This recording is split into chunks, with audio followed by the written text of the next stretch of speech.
Good morning, everybody, and welcome to the feature interview. This morning we've got a super exciting guest. Most of you probably know him, but we just want to get a bit more detail into the ins and outs about him. His name is Miles Minnaar, and he's the founder of the Village Guy platform here in Paarl and Wellington. And we just wanted to find out why he's doing what he's doing and what the future plans are. Good morning, Miles. How are you? Cool, thanks. I love the setup here. It's super exciting. Thanks for having me. Cool, man. Yeah, so firstly, thanks so much for joining us, and just tell us why did you start the Village Guy and when did it start? So it started 4 years ago, and it was just out of curiosity of the Paarl and Wellington people. I just realized that there are so many amazing people doing amazing things and following their dreams, and people rising above their circumstances. And I just thought maybe it's a nice platform to create some inspiration, especially for the youth out there. But also, the story I wanted to portray is that if someone that lives in your road, that comes out of the same background, same community can do it, why can't you do it? And I think that's by telling the stories of the other people, all the trials and tribulations and the challenges they have. I think if someone else watches it, the message I want to bring across is, well, if they can do it, so can I. So in this journey of starting the Village Guy, of course, 4 years later, what were the three biggest challenges that you faced while doing the Village Guy? So challenges in the beginning, so I put my mind to it and I thought, okay, for this to make a significant impact, a positive impact in the Paarl and Wellington community, I probably need to be very consistent about it. So of course that takes a lot of time. So what I did in the first 2 years, I posted something every single day. And I think that's when, after the second year, a lot of people started realizing what this concept is all about.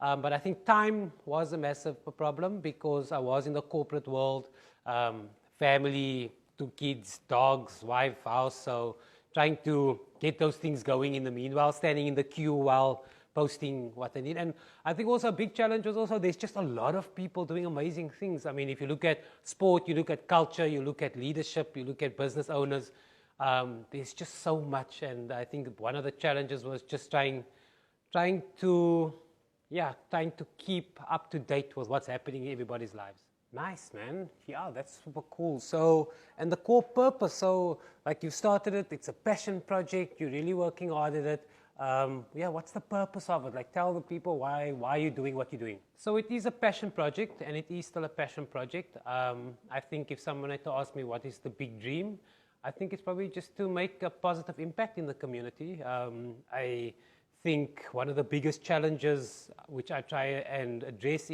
one is massive, is employment. That's something big and close to the heart. And also funding for our youth that can't really afford. I mean, 2 or 3 weeks ago, people say they need 40,000 Rand to go play for South Africa or go overseas. So that's a big challenge for me. But I think if someone had to ask me what's the big dream, it's just, I think maybe just making a positive impact and probably changing lives, because we are in the storytelling business. And when people or the guests come on the show, or when I do them on my social media, I want people to see the potential in those guys and possibly follow them, follow their journey, and learn lessons from them. Wow, okay, pretty cool. So tell us what's next. Of course, you say 4 years now doing it. What's the next episode? Like I said, it's evolved into a media company now, and I think because I've got people in the background as well assisting me. Previously, I did everything on my own. I was at home in the extra room met 'n laken agter my, interviewing people with my iPhone. But now we've got a studio and it's got running costs, and of course I've been trying to run it by myself all the time, but I need to stop it somewhere because not everybody's got a bottomless wallet. So what it means is that when people advertise, that money will of course go to the concept we're trying to create here. And one of the things I'm doing is also with all advertising, at least 10% is going to go to the Village Guy Foundation. And what that means is that if a business advertises, they're also giving back to a certain extent. A lot of people that need funds, soup kitchen, and we were very active with the soup kitchens, giving money, businesses giving me money so that I can give the soup kitchens. So advertising would mean people on the platform, paid advertising, and yeah, I think the consumer is also my viewers, and the viewers like what I'm doing, and I think as a business owner, yeah, it's probably a good business decision to make. And then support from the community, how's that been and what's your experience? I must say the Paarl and Wellington community, they're very keen to get involved. A lot of times you think there are communities that are the armchair critics that just do everything online. But there are people in Paarl that really get their hands dirty, and when they have to, I mean, if you look at when kids need money and they do their Boerewors and everything, the community comes out and supports. So how other people can get involved, I mean, we've got all the various social media platforms. One of the big dreams is that the Village Guys evolved into a media company, and that it means that in order to make a significant difference and to keep doing what I'm doing, of course, funds are required. And what we're moving towards is that there are a few companies that have asked to advertise on the platform already. Businesses can come on board that want to be associated with the Village Guy brand and have their names out there. I mean, one of the clients said that advertised once, they said it's very nice to be associated with the brand, because if you are in Paarl and a lot of people follow the Village Guy in Paarl and you want the community to support you, it's probably the best platform to be for at the moment. And we're all moving into a digital world where everybody's on a cell phone, everybody's got Wi-Fi, so it's probably the place to be if I was a business owner. Explain to me the advertising. What does it mean? How do people get involved? How do companies get involved? Those that follow know that I'm on all social media platforms. We've got YouTube, Facebook, and of course I've got a website as well. Very interestingly, now that I've got more time, the website has increased in viewers on the website or visits. I mean, in December last year, it was about 5,000. Now it's 15,000 because I've been very active. I've got some more time. Now I'm super excited because the package we have now is, yeah, like it's really a value add. And the feedback I'm getting from the community is that they really like these stories being told, because I think the community likes seeing their own people excel. Right, so what's the future? The new space now, you've got your own studio, you've got people working in the background. What is the future? Yeah, I mean, I'm super excited. I mean, like any passion project, it's evolved into something quite significant. In 2 years down the line, a media company that does everything. And I mean, if we talk media, there's just so much that can be done. And I would want to be the go-to place where if someone is new in Paarl and they want to see what's happening in Paarl, that's the go-to place. If there's a new business opens in Paarl, or Wellington, that's the go-to place, because I think the community, I've got a very engaged community, and I think the community will be the consumers of those type of businesses. So yeah, we've got big dreams. Like, we really got big dreams for the Village Guy Media as a media company.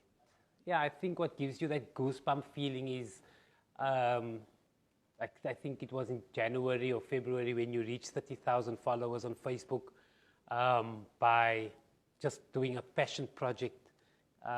Gives you that, yeah, it's almost like at least you're doing something valuable in the community. But also the people that follow me on Facebook and Instagram, and the comments and the engagement I get from them, it's super amazing. And I think without those people, this wouldn't be possible. But we're moving into the next phase of the Village Guy. In the beginning, it was just me doing my thing for 4 years, and the 4 years have elapsed now. So now we have to step into, for me, an uncomfortable space where I have to be more out there. But also it will still remain the platform where we tell stories with positive vibes, inspirational stories. And yeah, the future might just have a lot more extra stories, which I think people will find very, very interesting. And then lastly, of course, we're just talking about the Village Guy. Tell us a bit about Miles Minnaar. What do we do? What we do at home, family. Yeah, I mean, I've got married with 2 kids, 2 dogs. I think the daily job is a bit wild because the Village Guy keeps me really busy, but also I've got a risk management consultancy. I help companies with health and safety as well. That keeps me that keeps the lights on at home. But yeah, I found the balance of work-life balance, because trying to run the Village Guy and also the consultancy and other interests can get a bit wild. But yeah, I'm just an average guy that loves Paul, that loves people, that loves to be behind the scenes and not too much in front of the camera. Yeah, so thank you so much for joining us today. We really appreciate your time. Yeah, and thank you guys. Thanks for what you do. And then, guys, thanks so much for joining us this morning. It's actually quite cool to speak to Miles a bit to find out more about the Village Guy and how people can get involved, and the next episode or the next phase of the Village Guy.